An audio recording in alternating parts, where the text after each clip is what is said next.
Salut, salut, salut, salut. Voilà, je suis live, vous voyez.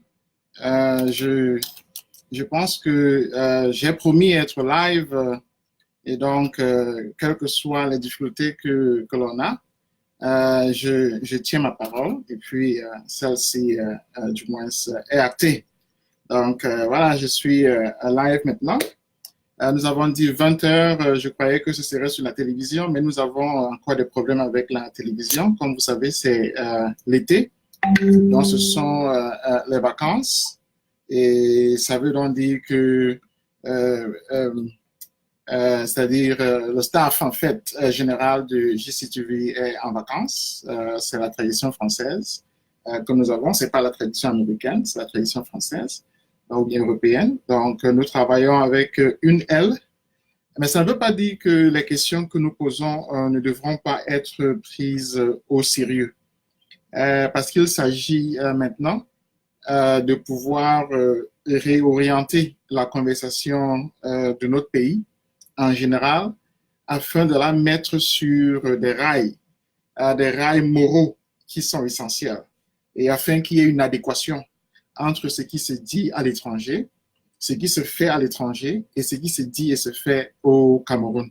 Donc, c'est cette adéquation-là que je suis en train d'essayer de mettre en branle.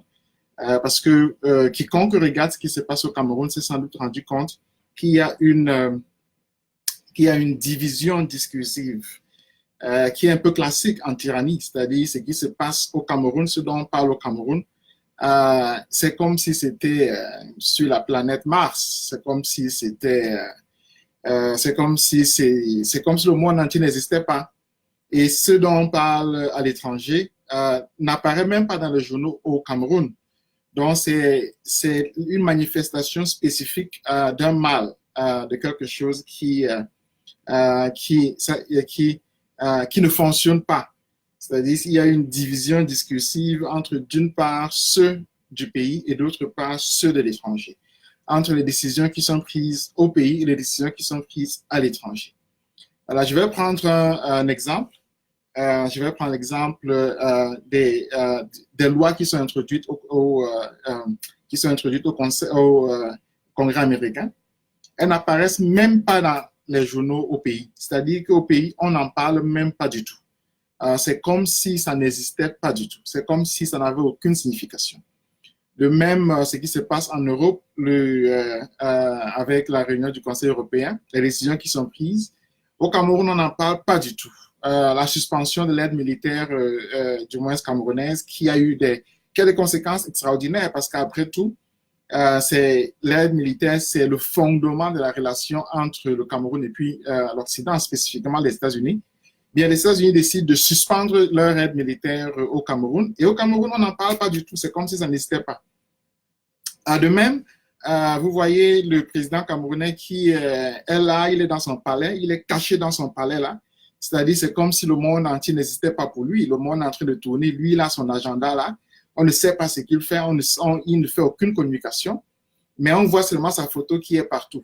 Vous voyez, c'est un peu classique dans toutes les tyrannies. C'est-à-dire qu'il y a une division fondamentale entre le discours de la propagande et la vérité de ce qui se passe. C'est pourquoi d'habitude, la libération des gens de la tyrannie se passe par la guerre. C'est-à-dire qu'ils sont toujours surpris que soudain, le monde leur tombe sur la tête.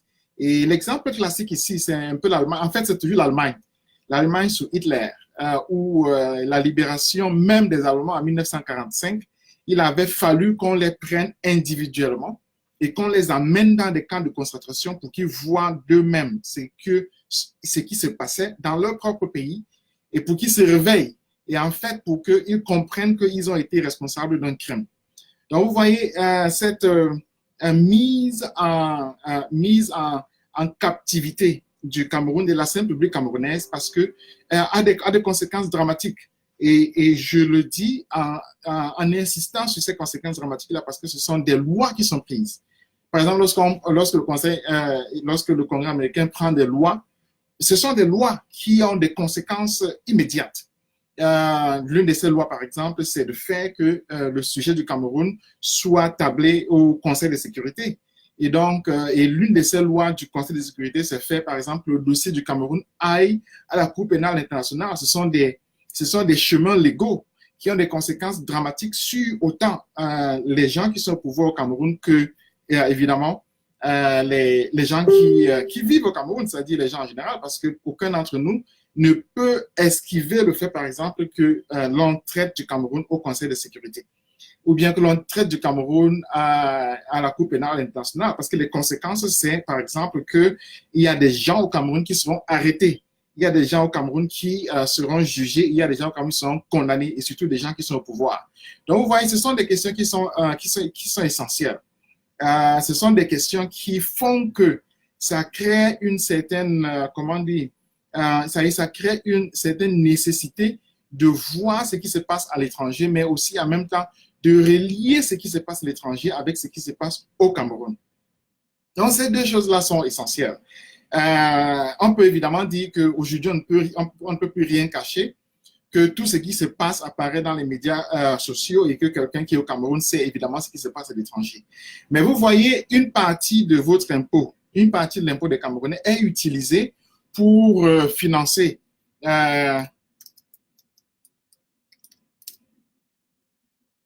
une partie de l'impôt des Camerounais est utilisée pour financer effectivement la machine de guerre. Donc, on ne peut pas dire que ça ne concerne pas les Camerounais, c'est-à-dire que les Camerounais regardent tout ça de loin, ne sont pas nécessairement, c'est-à-dire ça ne les regarde pas du tout. Non, au contraire. C'est pourquoi les médias existent, pour pouvoir informer le public au Cameroun, mais aussi pour informer ceux qui sont à l'étranger des développements de la réalité. C'est-à-dire qu'on n'attend pas un communiqué du tyran pour dire que c'est ce qui se passe, ou bien attendant, ou bien une nomination. Non. Un peuple qui est comme ça, c'est un peuple qui est captif. Un peuple qui n'attend que les décisions de Biya, qui en fait est un fugitif. Est un peuple qui est pris dans la spirale de la propagande. C'est un peuple qui en fait ne peut plus se défendre. C'est un peuple en général qui n'a plus de substrat juridique. Or, nous savons que ça y est pour composer sa réalité.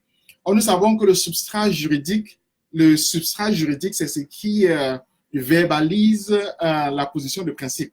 La position de principe étant une position morale.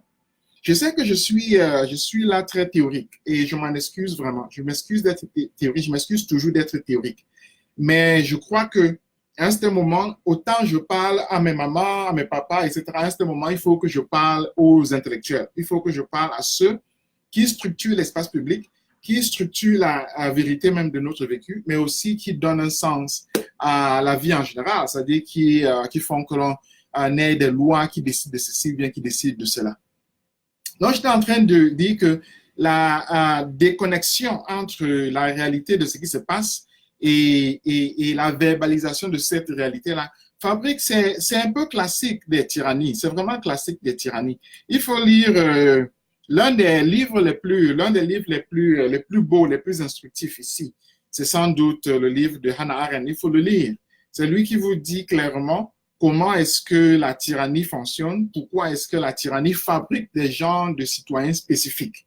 Des genres de citoyens qui ne peuvent exister qu'en tyrannie parce qu'ils vivent dans une division extraordinaire entre ce qu'ils voient devant eux et ce qui se passe. L'exemple, comme je vous ai dit, c'est des lois qui sont introduites au Congrès américain et qui ne sont même pas mentionnées au Cameroun. Mais l'une des autres conséquences de ça, c'est par exemple que Karen Bass, député américain, arrive avec 3 autres députés américains et que, c'est-à-dire on la traite comme si c'était un dernier va-nu-pied.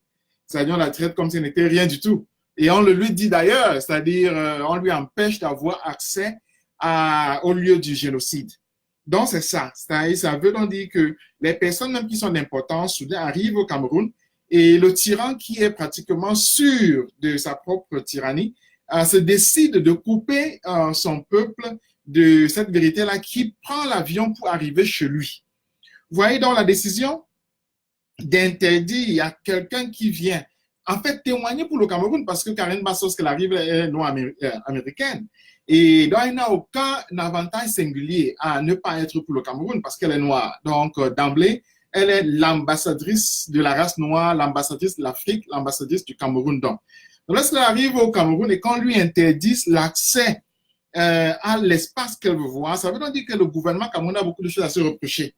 Ça veut donc dire que le gouvernement camerounais ne veut pas que l'on voit ce qui se passe. C'est-à-dire que le gouvernement camerounais veut maintenir cette division-là, cette division, on dirait, heuristique, entre d'une part la réalité du vécu et puis d'autre part la verbalisation de ce vécu-là en termes de médias, en termes de propagande, en termes de littérature, etc., etc.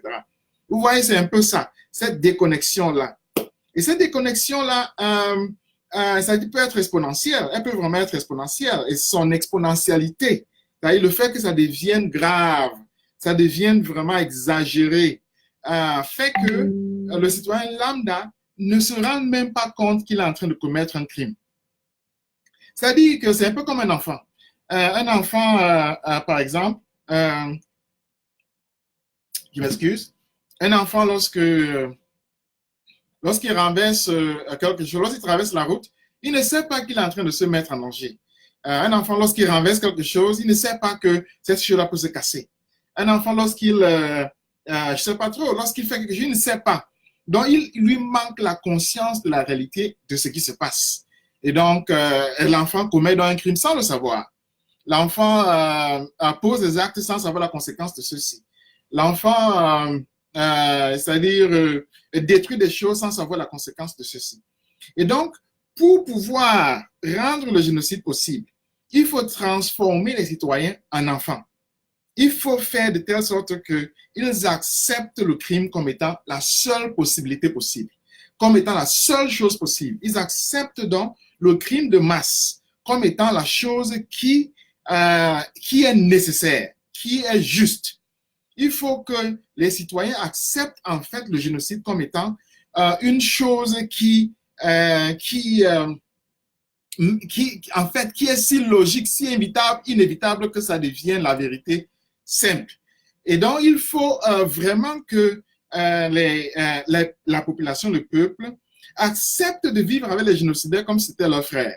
Vous voyez donc, il faut un processus pour y arriver. Il faut que l'État se soit organisé de telle sorte que toute la sphère publique soit dirigée vers le génocide, soit organisée vers le génocide, marche vers le génocide.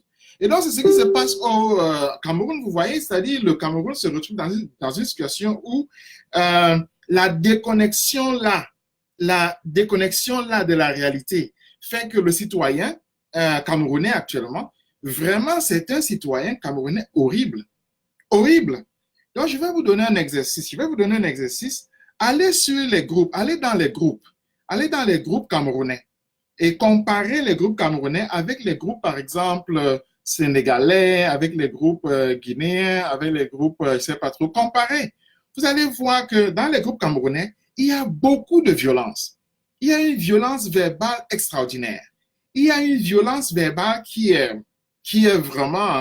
oblige le citoyen qui veut exister à se défendre, à prendre des armes pour se défendre aussi. Donc, c'est la violence de la guerre qui a fabriqué des citoyens qui sont si déconnectés de la réalité qu'ils sont prêts à tuer pour rien. Maintenant, dans les groupes camerounais, si vous regardez bien, vous allez voir qu'il y a des groupes spécifiques. Il y a des groupes spécifiques dans lesquels la criminalité est telle qu'ils sont vraiment dans une bulle sanglante. C'est-à-dire qu'ils sont dans une bulle où ils ne voient même plus que la personne qui est en face d'eux, c'est leur frère. Et parfois même, comme j'ai dit, ce sont quelqu'un a parlé d'oubli. Ce sont des petites choses. C'est très petit. Je vais vous prendre un exemple qui va vous surprendre. Je vais vous prendre un exemple parce que le meilleur exemple, c'est toujours l'exemple d'une personne de son camp. Je vais prendre l'exemple du jeune Wilfried Ekanga. N'est-ce pas? Vous connaissez le jeune Wilfried Ekanga. Je vais prendre le jeune Wilfried Ekanga. N'est-ce pas? Son nom dit clairement qu'il est du centre sur quelque chose de la jungle là. Bref, c'est un boulot. Ou bien c'est un Béti, ou bien c'est un Ekang, disons comme ça, comme il se nomme. Je vais prendre Wilfried Ekanga. OK? Je vais prendre Wilfried Ekanga.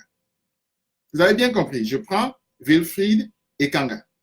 OK?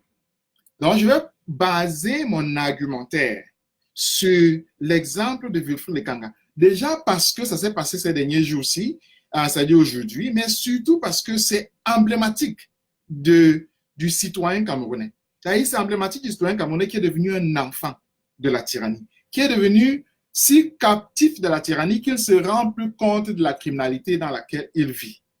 Personne d'entre nous, je prends Wilfried Ekanga parce que personne d'entre nous ne peut lui reprocher d'être méchant, d'être de mauvaise volonté. Il a montré, il est un des rares à avoir montré qu'avec très peu de moyens, on peut faire beaucoup de choses. Et moi, je l'applaudis pour sa campagne de recrutement, n'est-ce pas, adhésion massive, comme il disait, au MRC. Je l'applaudis vraiment pour ça. Et donc, lorsque vous réfléchissez, peu de personnes ont pu faire avec très peu de moyens ce qu'il a fait. En plus, c'est un étudiant, donc il n'a rien du tout. Lorsque je vois ses vidéos, je ne regarde pas beaucoup les vidéos, mais lorsque je vois ses vidéos, vous voyez sa chambre, c'est une chambre, c'est quelques mètres carrés, là, ce n'est même pas comme ce bureau-ci. Donc, il n'a même pas les moyens, de se louer un bureau, une chambre qui est l'espace de ce bureau-ci. Donc, Wilfried Ekanga, c'est quelqu'un qui est pauvre, c'est quelqu'un qui n'a rien du tout. Vous voyez, il est de nationalité camerounaise, il vit en Allemagne. Donc, c'est quelqu'un qui vraiment est un étudiant. Moi, j'ai des centaines d'étudiants comme lui. Bref, vraiment, je le félicite et j'estime que si tous les Camerounais étaient comme lui, on serait quelque part.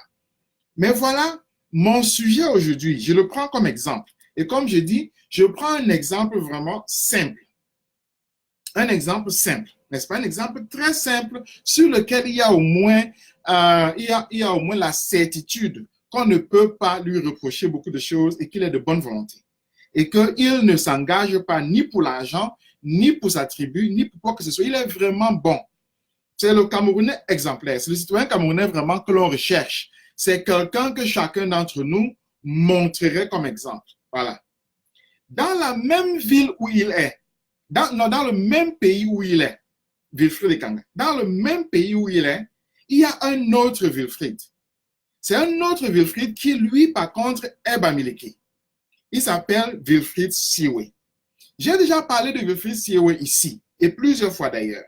Pourquoi j'ai parlé de Wilfried Siwe? Déjà parce qu'on m'a envoyé son dossier juridique, mais aussi parce que sa femme m'a appelé.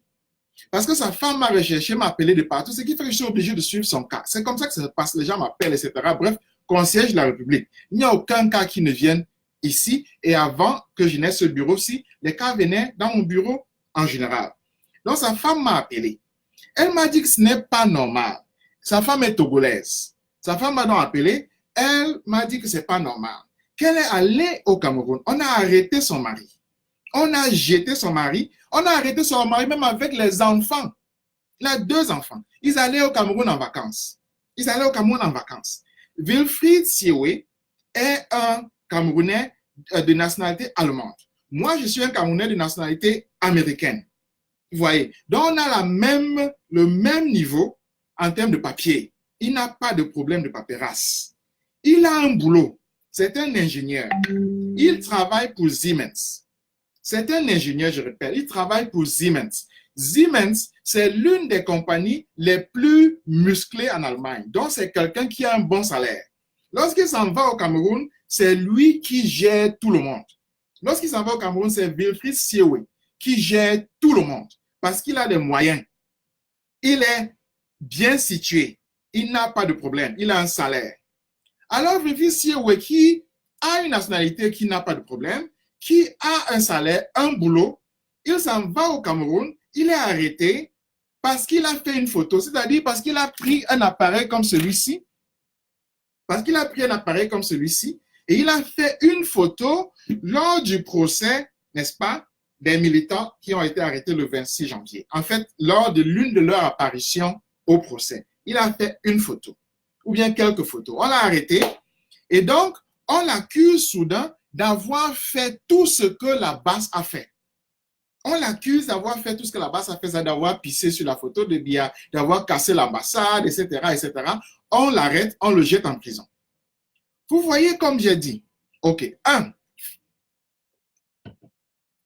Sa femme, donc, on le jette en prison. Jusqu'à présent, là, il est en prison. Plusieurs militants du MRC ont été libérés, non? Les militants du MRC ont été libérés, non? Ils ont été libérés, n'est-ce pas? Hein? Ils ont été libérés. C'est pas ça. Hein? Mais maintenant, celui qui a été maintenu en prison, Celui qu'on a maintenu en prison, c'est Wilfrid Siewé. Il est toujours en prison. Pourquoi est-ce qu'il est en prison? Personne ne sait. Il est jugé par le tribunal militaire. Vous voyez, sa propre femme, sa femme qui est togolaise, elle a quitté le Cameroun par ses propres moyens. En fait, concrètement, l'ambassade d'Allemagne, parce qu'elle n'avait plus rien, elle a pris tout l'argent pour aider son mari, qui est pour Tchoko, passer par là pour aider son mari. OK? Elle a pris son propre argent, pour payer tout ça. Son mari a été arrêté, jeté en prison, etc. Maintenant, l'ambassade d'Allemagne, comme il est citoyen de nationalité américaine, il est bamileke de nationalité américaine, de nationalité allemande, l'ambassade d'Allemagne, n'est-ce pas, lui a tout simplement emprunté un peu d'argent. Je dis emprunter d'argent pour qu'elle paye son billet d'avion. Je n'ai pas dit que les Allemands ont payé son billet d'avion. Moi, si là, ce n'est pas l'Allemagne ce n'est pas les États-Unis qui ont payé mon billet d'avion, c'est le Cameroun qui a payé mon billet d'avion. Mais avec lui, le Cameroun l'a mis en prison et c'est la femme qui a payé elle-même son billet d'avion avec le billet d'avion des enfants pour rentrer au Cameroun, argent emprunté par l'Allemagne, pour rentrer en Allemagne, argent emprunté par l'Allemagne. Arrivé en Allemagne, là, les avocats qu'elle a, c'est elle qui paye encore ces avocats-là, c'est elle qui les paye. Elle n'a pas de salaire, c'est elle qui paye ces avocats-là. Hein? Le travail même de Wilfrid Siewé, son boulot là, vous voyez, son boulot là, n'a même pas aidé juridiquement. Donc, elle est entièrement à sa charge. Wilfrid Siewé est toujours en prison. Il est en train d'être jugé par le tribunal militaire pour terrorisme. Il est en train d'être jugé par le tribunal militaire de Yaoundé pour terrorisme, n'est-ce pas? Parce qu'il est allé au Cameroun avec sa famille et il a pris une photo. Voilà. Là, c'est un Wilfrid, n'est-ce pas? Wilfrid Ekanga, il s'en va au Cameroun sans problème. Wilfrid Ekanga, qui vit dans la même Allemagne là, s'en va au Cameroun sans problème. Il passe, il marche, il fait ses photos, il regarde, il insulte les gens, il dit ceci, il passe à la télé, il débat, il parle du MRC, il discute, il cause, etc., etc. Là, ça, c'est Wilfrid Ekanga. D'un côté, il est bien sûr Betty et Kang, etc., ou bien Boulou, bref, les gens de la forêt, là. Il est Ngengeru, voilà. Maintenant, Wilfrid Siewé est noir, totalement noir. Vous voyez, donc, et lui, pour aller au Cameroun, il a besoin d'un visa. Il s'en va là-bas, on l'arrête, il est bamileke, on le jette en prison. Hein? Et je sais pas, on l'a torturé là-bas. Jusqu'à présent, il est toujours en prison. Il est là en prison. N'est-ce pas? C'est lui qui va s'occuper des avocats. Son travail qu'il a, il va sans doute le perdre. Il va sans doute perdre son travail. Un très bon travail. Wilfrid Ekanga, en Allemagne, il est au chômage. Hein. Il n'a pas de boulot. Il est étudiant. Un étudiant, c'est un proto-chômeur. Il n'a pas de boulot. Mais lui, il est peinard. Il s'en va au Cameroun. Il marche là. Il est content. Mais Wilfrid Siewé, lui, on le condamne. Le problème est le suivant.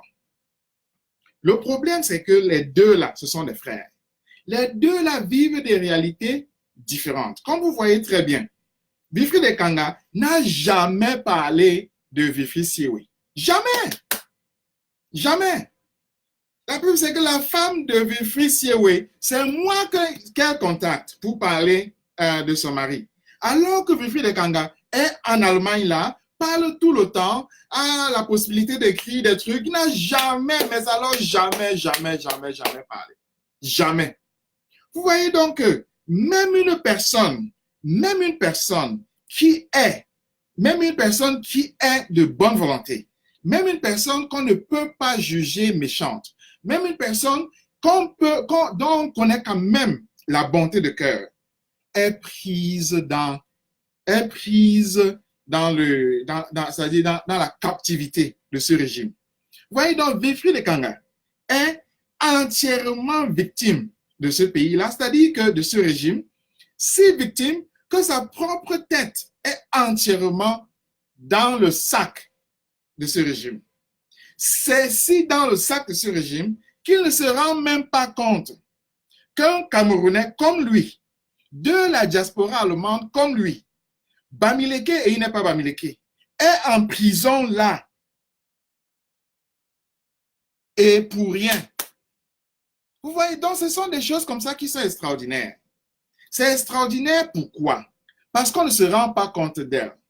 mais elles sont la conséquence de ce que je disais là, c'est-à-dire que la tyrannie fabrique des citoyens qui peuvent accepter le génocide facilement. Qui peuvent accepter le génocide facilement. Accepter le génocide, c'est quoi? C'est accepter déjà, je vais le dire doucement. Accepter le génocide, c'est quoi? Et je vais prendre l'exemple concret de Wilfried de Kanga. Accepter le génocide, c'est quoi? Accepter le génocide, c'est accepter que, c'est dire que les anglophones n'ont pas raison. C'est dire que les anglophones n'ont pas raison. C'est dire que les anglophones n'ont pas le droit de faire ce qu'ils font. Et c'est donc dire que l'État a le droit de se retourner contre eux. Et c'est donc dire que le MRC, même après la libération de Maurice Kamto, a le droit de se retourner contre les anglophones. Lorsqu'on l'accepte déjà, on a accepté le principe du génocide. C'est-à-dire que lorsqu'on accepte que, je répète, lorsqu'on accepte que les anglophones n'ont pas raison, et lorsqu'on part du principe que le Cameroun doit demeurer unitaire, on a accepté le génocide. Vous voyez, donc le citoyen, la propagande est là. La propagande est là pour, à l'intérieur du Cameroun, dans le RDPC, dans tous les partis, pour mettre ce qu'on appelle le template, le paradigme génocidaire. C'est-à-dire que vous acceptez concrètement que l'État a raison et a le droit de se retourner contre une partie de sa population. Et donc, en conséquence, ce qui arrive à cette partie de sa population-là ne vous touche plus. Ne vous touche plus. C'est-à-dire que je peux vous montrer 50 photos d'anglophones qu'on a tués. Ça ne vous touchera pas. Ça ne vous touchera pas. Avant de venir pour cette émission-ci, j'ai reçu une vidéo d'un ami qui est à Paris qui m'envoie une vidéo où c'est une vidéo clairement de la guerre. Il me dit, voilà, alors qu'ils sont en train de se... Waouh, mon ami, c'est la guerre. Vous voyez, donc, la rationalité de la guerre même lui échappe. Ça veut donc dire que la discussion avec lui devient impossible, devient inutile, parce que c'est une perte d'état. Vous voyez, accepter le paradigme génocidaire est très facile lorsque le système même de la propagande a fabriqué des citoyens qui sont déjà disposés à vivre avec le fait qu'on tue des anglophones pour rien. Donc, lorsqu'on tue des anglophones, lorsqu'on tue des mamans, lorsqu'on brûle des villages, même les soldats, lorsqu'on leur montre des photos de soldats, des anglophones qui sont tués, ils passent dessus. Ils passent dessus. Ça dit que ça ne les touche pas du tout. Eux, dans leur subconscient, ils ont accepté que cela mérite la mort. Ils ont accepté que cela mérite la mort. Alors que Wilfried de Kanga n'a pas encore d'enfant. Alors qu'il n'a pas encore d'enfant. C'est-à-dire qu'il ne sait pas encore ce que c'est que la vie d'un être humain. Mais il a déjà accepté que tuer un être humain, c'est un principe avec lequel l'État doit vivre. Il a déjà accepté que tuer, liquider un être humain, c'est un principe que l'État doit accepter. Vous voyez, la personne qui accepte ça, qui accepte ce paradigme-là, qui accepte ce principe-là, qui se fonde dans cette réalité-là, cette personne-là, c'est un boulot. Cette personne-là, c'est un boulot. Même si Maurice Kamto sort de prison et qu'il accepte le fait que les anglophones doivent être exécutés pour maintenir l'unité de l'État, il est boulot. C'est aussi simple que ça. Je vais vous dire donc ceci. L'élection présidentielle, là, c'est fini. Il n'y a plus d'élection présidentielle. C'est fini.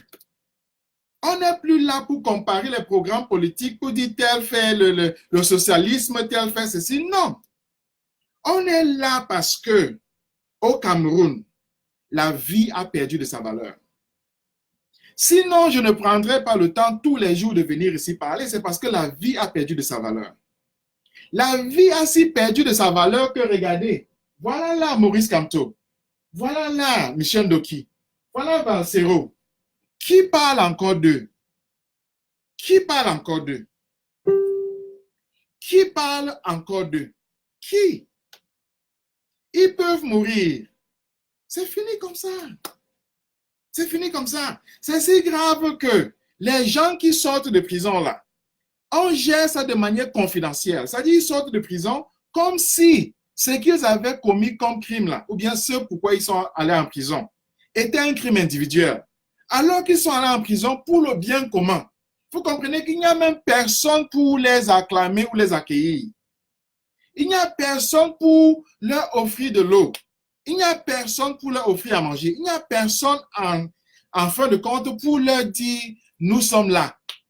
Ils sortent seuls. Et donc, si vous croyez que toutes les semaines là, les gens sortent seuls, vous croyez que lorsque Maurice Kamto va sortir de prison, il y aura beaucoup de gens? Vous croyez vraiment qu'il y aura beaucoup de gens? Vous croyez que lorsque Maurice Kamto va sortir de prison, il y aura un stade pour l'accueillir? Vous croyez que ce sera comme la sortie de Nelson Mandela? Vous croyez vraiment ça? Avec les prisonniers confidentiels là qui sortent? Voilà, c'est que la réalité a déjà accepté le fait génocidaire, a déjà accepté le fait que, n'est-ce pas, les anglophones là qu'on est en train de tuer, ils commettent un crime d'État. A déjà accepté le fait que même Maurice Kamto a commis un crime d'État. Donc, on accepte le fait que eux tous doivent être condamnés, eux tous doivent être punis. Pour preuve, lorsqu'ils sortent de prison, il n'y a même pas un comité d'accueil. Il n'y a même pas un comité d'accueil. Or, en prison, là, vous allez voir tous ceux qui sont en prison, là, tous ceux qui sont en prison, là, arrêtés depuis 2017. Depuis 2017. Tous ceux qui sont en prison, là, ils sont basés sur le faciès. Ils sont arrêtés basés sur le faciès. Donc, il n'y a aucune personne qui est en prison qui soit autrement que basée sur le faciès. Les anglophones qui constituent le groupe le plus vaste sont en prison parce qu'ils sont anglophones. Vous voyez, les anglophones qui sont le groupe le plus vaste sont en prison parce qu'ils sont anglophones. Il n'y a pas d'autre raison. Il n'y a pas d'autre raison que les anglophones soient en prison que le fait qu'ils soient anglophones. Les francophones qui sont en prison, la majorité d'entre eux, ce sont des Bamileke. Donc, vous avez deux groupes spécifiques qui sont en prison à cause du faciès, basés sur la sélection, qui les deux déjà sont des dispositifs génocidaires. Et ces deux choses-là n'alarment pas le citoyen, n'alarment pas le citoyen camerounais. Ne lui dit pas que le Cameroun est déjà entré dans un cycle génocidaire. Ne lui disent rien. En fait, il accepte ça. Il accepte ça. C'est-à-dire, pour lui, c'est la réalité normale. C'est comme si tu allais acheter les beignets. C'est comme si tu allais acheter le pain. C'est comme si tu conduisais ta voiture. Pour lui, c'est normal. Alors que devant lui, deux groupes spécifiques sont jetés en prison sur la base de la sélection et sur la base, n'est-ce pas, du crime de faciès. Donc, de la typification. Ces deux choses-là, ce qu'on appelle le stéréotype, la typification. On les a mis en prison sur la base de ça. Aucune de ces personnes-là, Wilfried Ekanga, s'il est en Allemagne, on le traite comme un noir, il va se plaindre de racisme. Mais au Cameroun, il accepte le fait que, un, l'armée commette une sélection, et deux, une sélection des anglophones et puis des Bamileke, et puis deux, que cette armée-là mette des gens en prison sur la base du faciès. Parce que rien ne maintient Wilfried Siewe en prison que le fait qu'il soit Bamileke. Rien. Il n'a commis aucun crime. Faire une photo n'est pas un crime. Il a une nationalité allemande, donc il n'est même plus camerounais. Pourquoi est-ce qu'on le maintient en prison alors? Mais là, ce n'est pas la question du jour. La question, c'est qu'est-ce qui fait que un autre Camerounais qui vit en Allemagne, un autre Camerounais qui est un étudiant, est plus pauvre que Wilfried Siewe. Un autre Camerounais qui est d'une ethnie différente que celle de Siewe. Un autre Camerounais qui est un Ngengerou. Les Ngengerou ont été les plus discriminés dans notre pays. En fait, même, il y a des cultures où on tue les Ngengerou. Donc, qu'est-ce qui fait que quelqu'un qui est déjà un Ngengerou, c'est-à-dire quelqu'un qui connaît ce que c'est que la discrimination, qu'est-ce qui fait que quelqu'un comme Wilfried Ekanga, qui sait ce que c'est que être discriminé sur la base de son apparence, qu'est-ce qui fait que quelqu'un comme un Ngengerou ne puisse pas même avoir un peu de sympathie, même un peu, pour quelqu'un qui est en prison sur la base du faciès et sur la base de la typification. C'est une seule raison, l'acceptation du paradigme génocidaire qui a été installé dans la conscience des Camerounais aujourd'hui par la propagande. C'est-à-dire que tous les partis politiques francophones ont accepté ce paradigme-là, fonctionnent sur la base de ce paradigme-là. Donc, si vous allez dans le SDF, vous allez voir la même acceptation de ce paradigme. Si vous allez dans les bêtises là, de Cabral Libby, vous allez voir la même acceptation de ce paradigme. Si vous allez dans l'armée de toutes les façons, etc. Donc, vous allez voir en fait ce qu'on appelle une hégémonie. C'est-à-dire la culture dominante, c'est celle-là. Lorsqu'on est dans la culture dominante, on ne questionne pas sa réalité. Même quelqu'un comme Ekanga, qui est un Ngengeru déjà, qui est en fait une minorité visible, accepte la discrimination, accepte la typification, accepte, n'est-ce pas, la sélection qui est la base même du principe génocidaire. Vous voyez. Donc, cette hégémonie-là, c'est l'hégémonie Boulou. Cette culture générale-là qui fait qu'on accepte une réalité spécifique, qui fait que chacun accepte que au Cameroun, des choses qui se passent ne soient acceptées nulle part, mais au moins, il se dit qu'au Cameroun, c'est comme ça. Cette réalité-là, n'est-ce pas, accepte le génocide Boulou et fonde l'hégémonie Boulou. Mais c'est une hégémonie génocidaire.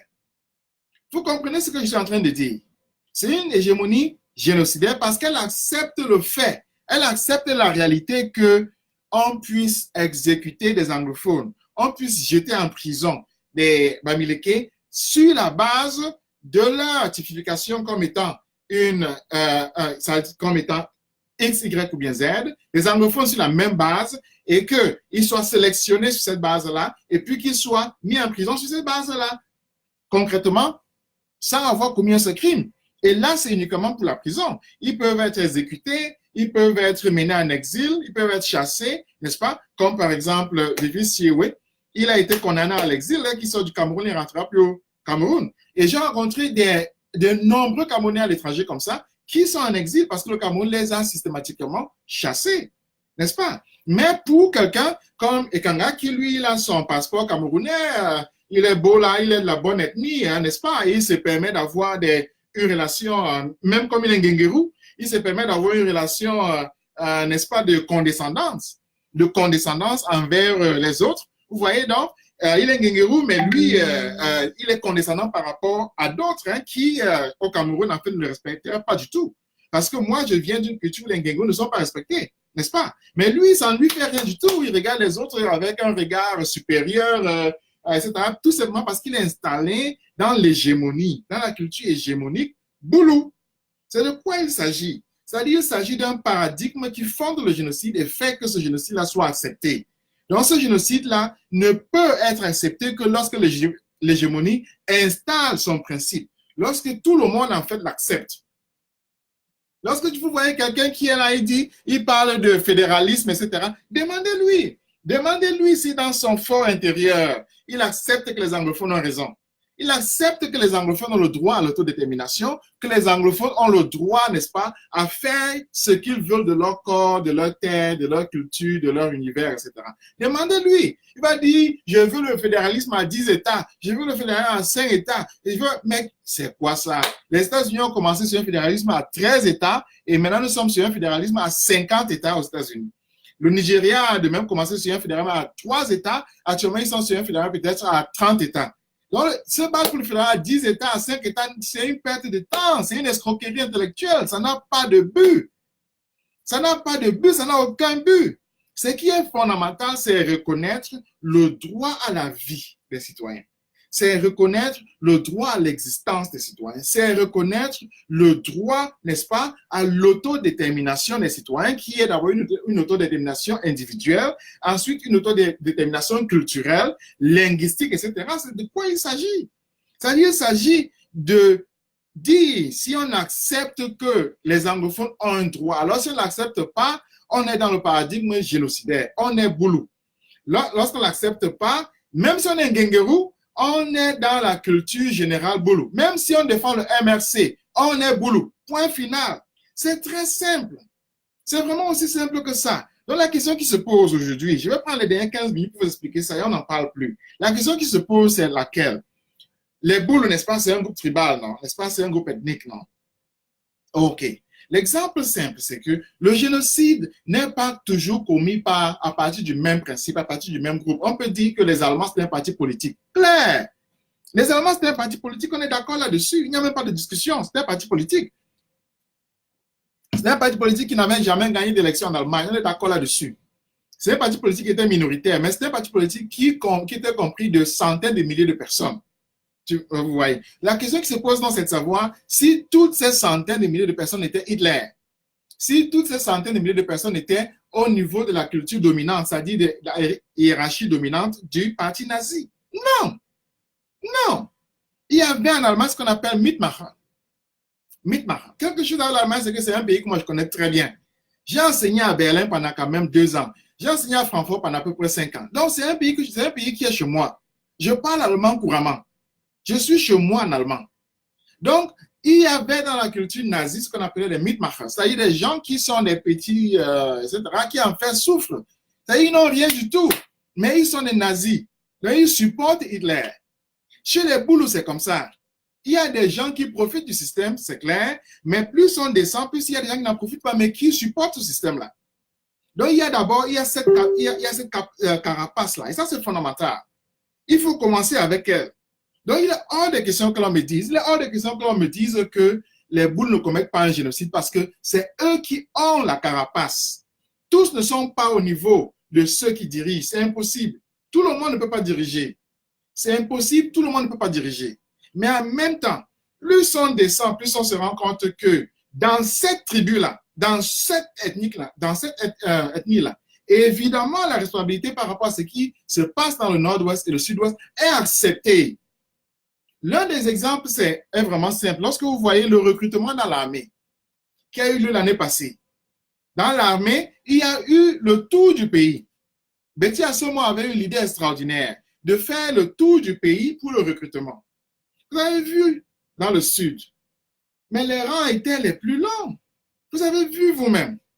Cependant, ce qui est important, c'est moins ce qu'il y avait dans le sud qu'aussi ce qui s'est passé au nord-ouest et au sud-ouest. Au nord-ouest et au sud-ouest, vous n'avez vu personne.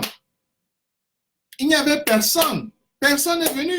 C'était si grave au nord-ouest et au sud-ouest que les gens sont plutôt allés, en fait, que l'armée, lors de son recrutement, est plutôt allée à Douala recruter des gens. Vous voyez donc que la culture génocidaire a pris pied dans l'ethnie, dans la tribu Boulou, dans les gens de Meyomesala, dans les gens de Mvomeka, de Sanmelima, de Bolova. La culture génocidaire a pris pied là. C'est de là que vient la racine. C'est de là que vient la racine. Et si quelqu'un en discute, vous allez voir les ramifications de cela qui se retrouvent dans plusieurs structures administratives, militaires, etc. Mais c'est ethniquement Boulou. D'abord, il y a bien sûr des alliés qui sont des alliés d'autres tribus parce qu'aucun pouvoir ne peut survivre sans des alliés, c'est impossible. De même, les nazis ne pouvaient pas survivre sans des alliés, c'est impossible. Les nazis avaient des alliés, y compris même parmi les juifs, ce qu'on appelait le Judenrat était un allié des nazis. Donc, il faut toujours savoir que lorsqu'on parle de culture génocidaire, c'est quelque chose qui est structuré, mais c'est quelque chose qui a une base. Donc, la base là, c'est ethniquement Boulou. C'est ça, les criminels, les sanglants, c'est eux. Ce sont ces gens-là qui commettent le génocide, c'est eux spécifiquement. Et c'est eux qui ont établi une culture générale du génocide qui fait que même les gens de bonne volonté se retrouvent pris dans cet engrenage. C'est-à-dire que les gens de bonne volonté acceptent le principe que l'on puisse tuer leurs propres frères. C'est-à-dire que des gens de bonne volonté qui viennent de cette région-là, qui viennent de cette tribu-là, qui viennent de cette jungle-là, acceptent le principe que l'on puisse tuer leurs propres frères, que l'on puisse mettre leurs propres frères en prison et dont ils ne m'en parlent même pas. C'est-à-dire que ça ne les touche pas du tout. Ils sont entièrement indifférents. C'est-à-dire vraiment qu'ils vont parler de tout, mais ils ne vont jamais voir ça. C'est comme quelqu'un qui entre dans une maison. Il entre dans une maison, il regarde tout, mais il ne voit pas l'enfant. Mais l'enfant le voit. Vous avez déjà vu ça, non? Quelqu'un qui est dans une maison, il marche comme ça, il marche, mais il ne voit pas l'enfant.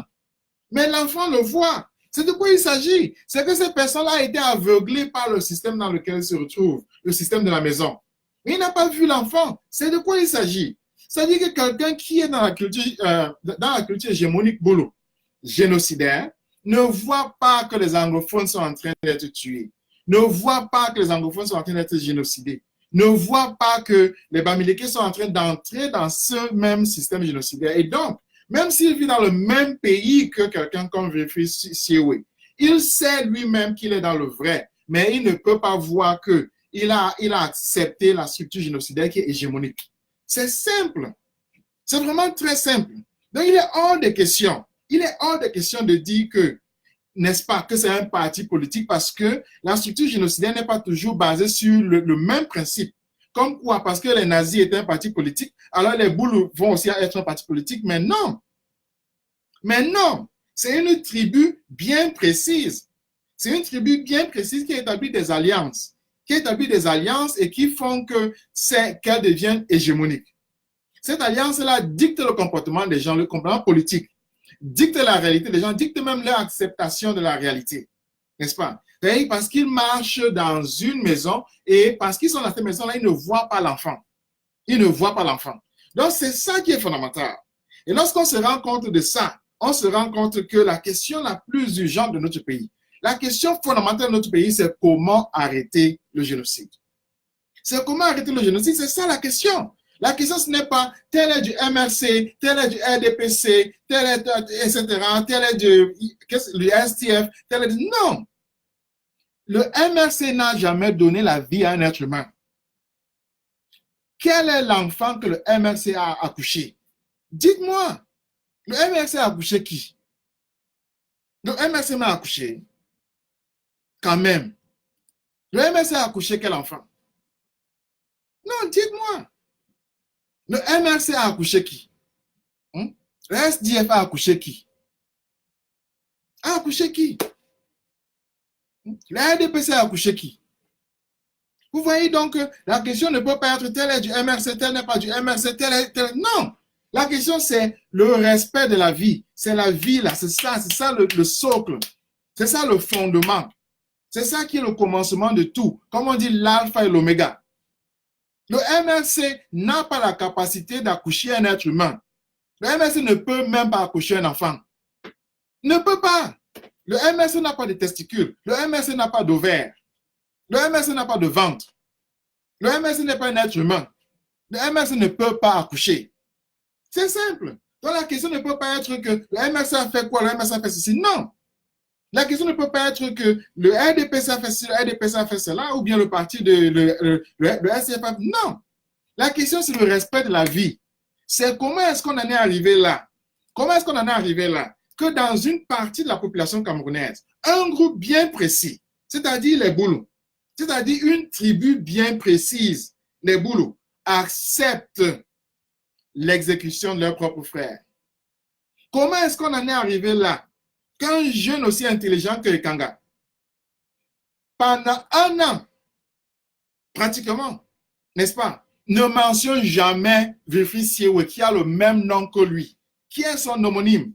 Comment est-ce qu'on en est arrivé là, n'est-ce pas, que une partie du pays ne soit même pas émue lorsqu'on lui montre des villages brûlés de l'autre partie du pays? Comment est-ce qu'on en est arrivé là? Que on montre des grands-mères qui ont été tuées et ça ne touche même pas le cœur de l'autre partie du pays. Comment est-ce qu'on en est arrivé là, n'est-ce pas? Qu'une partie du pays est en train de défendre des choses qui n'ont pas de sens. J'écoute des gens qui font un live, là, ils parlent du fédéralisme à 10 États. C'est quoi ça? Mais ils disent qu'ils sont professeurs, docteurs, mais c'est la cancritude. On fait quoi avec ça? Fédéralisme à 10 États, il dit accoucher quelqu'un. Fédéralisme à 10 États, ça peut faire quelqu'un venir à la vie. Fédéralisme, je ne sais même pas comment on dit fédéralisme là. Ça peut faire quelqu'un avoir une grossesse. Les femmes qui sont là, vous savez vous-même ce que c'est que la grossesse, c'est 9 mois. 9 mois. Vous savez vous-même ce que c'est que d'essayer d'avoir un enfant. Vous savez, demandez à une femme. Les femmes ne parlent pas souvent. Essayez d'avoir un enfant. Ça ne marche pas à tous les coups, vous savez ça. Alors, les boulots arrivent, les enfants que vous avez portés pendant 9 mois là, ça arrive, boum, ils tuent. Boum, il tue. Boum, il tue. Où on est là? Tu portes un enfant pendant 9 mois. Le boulot sort des Bolovala, de Saint-Mélima. Il vient le descendre. Il vient le descendre. Il vient le tuer. Mais c'est ça le problème. Une maman porte accoucher là, moi aussi là. J'ai assisté à des accouchements. La femme risque sa propre vie. J'ai coupé le cordon ombilical. J'ai vu tout ça. L'eau qui sort là. J'ai vu. 9 mois la femme porte ça. Le boulot arrive avec le fusil, il se met à tuer. Oh non! On est où là? Et ils viennent même parler, Ils sortent même de la jungle là pour parler. Mais c'est pas possible, ils sortent de la jungle pour parler. Parler quoi? Dis quoi à qui? Hein? Dis quoi à qui? Est-ce que Biala peut faire revenir quelqu'un qui l'a tué? Est-ce que Biala, est-ce qu'il peut faire revenir à la vie quelqu'un qui l'a tué? Est-ce qu'il peut faire revenir à la vie même une moustique qu'il a tué? Est-ce qu'il peut faire revenir à la vie une fourmi qu'il a tué? Est-ce qu'il peut faire revenir à la vie un oiseau qu'il a tué? Est-ce qu'il peut faire revenir à la vie un être humain qu'il a tué? Oh non! La question qui se pose, c'est comment est-ce que les boulots en sont arrivés à accepter l'exécution d'un être humain aussi facilement? Et moi, je reviens sur l'exemple de Kanga parce que c'est bien de voir un jeune comme ça, il est boulot. Qui est bon? Un jeune comme ça qui n'a rien à se reprocher, qui fait des bonnes choses. Mais il a accepté dans son fort intérieur le fait que son propre frère soit en prison. Siewe, c'est son frère. Wilfried Siewe, c'est son frère. Non. Wilfried Siewe, c'est son frère. Mais vous voyez, il a accepté ça. Mais il doit pleurer, Kanga. Il est un guinguerou. Je dis qu'un guinguerou, on ne respecte les guinguerous, connaissent ce que c'est que la discrimination. Il n'y a personne qui peut vous parler de discrimination autant qu'un guinguerou. Il est un guinguerou. Mais il accepte lui-même, dans son principe, dans les choses qu'il fait, le fait que son propre frère soit en prison. Il accepte ça. Il accepte. La preuve, c'est qu'il n'a jamais parlé de Wilfried Siewe. Il n'a jamais. Parce que dans sa mentalité, il se dit que le programme politique du MRC demande de faire le fédéralisme à 10 États. Alors, dans ce fédéralisme à 10 États-là, n'est-ce pas, la personne qui est l'anglophone qui est peut-être intéressante, c'est Agbor Bala. Donc, on va toujours parler d'Agbor Bala tous les jours. Alors, il se dit que, voilà, c'est Agbor Bala qui représente peut-être l'anglophone le plus fréquentable. Il se dit qu'Agbor Bala, c'est la personne qui présente le Cameroun uni. En fait, il se dit que le Cameroun doit être uni. Ça veut donc dire qu'il a accepté le principe que les autres anglophones, là, peuvent être tués. Il a accepté le principe que les autres anglophones, là, peuvent être tués. Et c'est ça. Il a accepté le principe génocidaire. Donc, il est boulot. C'est ça. C'est très simple. Donc, la question la question que je vais poser aujourd'hui, c'est la responsabilité. Est-ce que les Boulous sont responsables du génocide qui se passe au Cameroun? Oui.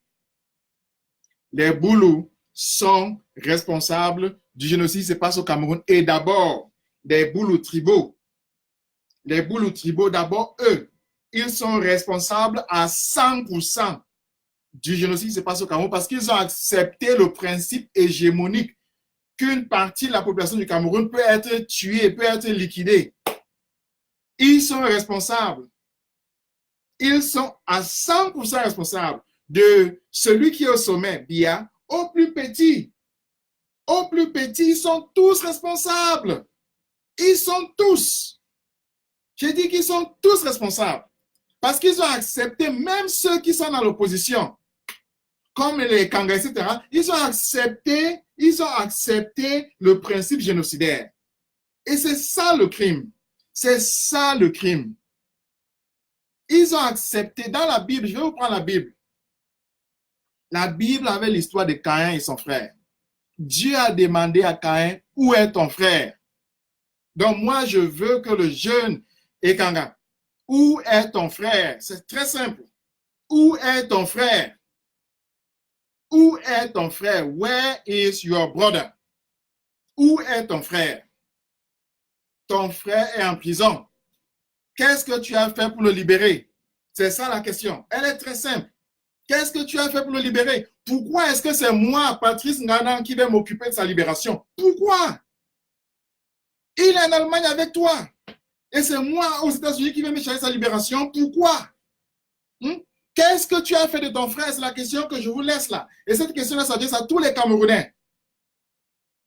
Qu'est-ce que vous avez fait avec les anglophones? C'est une question générale. Qu'est-ce que vous avez fait avec les anglophones? Vous avez fait quoi? C'est ça. Qu'est-ce qui vous arrive? Au point où vous acceptez l'exécution des anglophones, au point où vous acceptez le crime, au point où vous acceptez le génocide, qu'est-ce qui vous arrive? Qu'est-ce qui vous arrive? C'est la question très simple, c'est la question biblique. Dans la Bible, c'est écrit dedans. Caïn, qu'est-ce que tu as fait de ton frère? On va ouvrir ça, on peut mettre avec Bangouren. Vous avez des Bamouns là qui se sont réunis aux États-Unis pour accepter le crime à Bangouren, pour accepter l'exécution des gens à Bangouren. Qu'est-ce que vous avez fait des anglophones à Bangouren? La même chose. Vous avez accepté le principe Boulou, le principe génocidaire. Vous avez accepté que l'anglophone peut être tué, peut être traîné dans la boue. Ils attachent un cadavre d'un être humain sur une moto. Et les gens acceptent ça. Ils attachent le cadavre d'un être humain sur une moto. Après l'avoir fracassé avec le caillou. Bangouren. Et le sultan accepte ça. Le sultan, Mbongbondjo accepte ça. Et quand on accepte qu'on met les anglophones en prison, vous acceptez ça. Pourquoi? Parce qu'on ne vous pose pas les questions essentielles. Voilà la question essentielle. La question essentielle dans notre Cameroun maintenant, c'est la question du génocide. Qu'est-ce qu'on fait l'un avec l'autre? Pourquoi est-ce que dans ce Cameroun, on accepte l'exécution d'une partie de la population, l'exécution de masse de ceux-ci? Voilà la question. C'est une question simple. La question, ce n'est pas quel est le programme politique de Camto, quel est le programme politique du STF, quel est le programme politique... Non! C'est cosmétique. L'élection présidentielle est finie. C'est fini, ça, l'élection présidentielle. Maintenant, la question est systématique. C'est-à-dire, est-ce qu'on respecte la vie? C'est la question simple. La réponse à cette question-là, je l'avais déjà donnée il y a 2 ans. On ne peut pas sortir la culture génocidaire avec Biya comme président. C'est impossible. On ne peut pas sortir de la culture génocidaire avec Biya comme président. Je le répète encore. On ne peut pas sortir de la culture génocidaire avec Biya comme président. C'est impossible. Parce que c'est lui qui a injecté la culture génocidaire dans le Cameroun avec déjà le traitement qu'il a fait de Amadou Ahidjo, le traitement qu'il a fait des Ewondo, Aïssim Vodo, etc., le traitement qu'il a fait des Aoussa, le traitement qu'il a fait des Bamileke, maintenant le traitement qu'il a fait des anglophones. Donc on ne peut pas sortir de la culture génocidaire avec Biya comme président, c'est impossible. C'est impossible. Donc pour sortir de la culture génocidaire, il faut tout simplement chasser Biya. C'est très simple. C'est très simple. Pour sortir de la culture génocidaire, il faut chasser Biya. Vous avez compris? Pour sortir de la culture génocidaire Boulou, il faut chasser Biya. C'est tout. Je répète encore. Pour sortir de la culture génocidaire Boulou, il faut chasser Biya. Parce que c'est lui qui est au sommet de la culture génocidaire Boulou. Parce que c'est lui qui est la gangrène génocidaire. Parce que c'est lui qui est la machine génocidaire. Pour sortir de la culture génocidaire Boulou, il faut chasser Biya. Je répète encore. Pour sortir de la culture génocidaire Boulou, il faut chasser Biya. C'est très simple. Pour sortir de la culture génocidaire Boulou, il faut chasser Biya. C'est tout ce que je voulais dire aujourd'hui. Je vous remercie beaucoup et je m'excuse encore des problèmes techniques. Nous allons les résoudre avec le temps, mais l'essentiel a été dit. Je voulais faire cette vidéo-ci. Je vous donne rendez-vous pour ceux qui sont aux États-Unis. Nous allons faire une conférence, n'est-ce pas, à la National Press Club à Washington, D.C. Donc, je vous donne rendez-vous le 24. Et donc, soyez là, soyez là, soyez là. Merci beaucoup. C'est 1 heure de temps seulement. Merci beaucoup et à plus. Nous sommes ensemble. Nous sommes ensemble.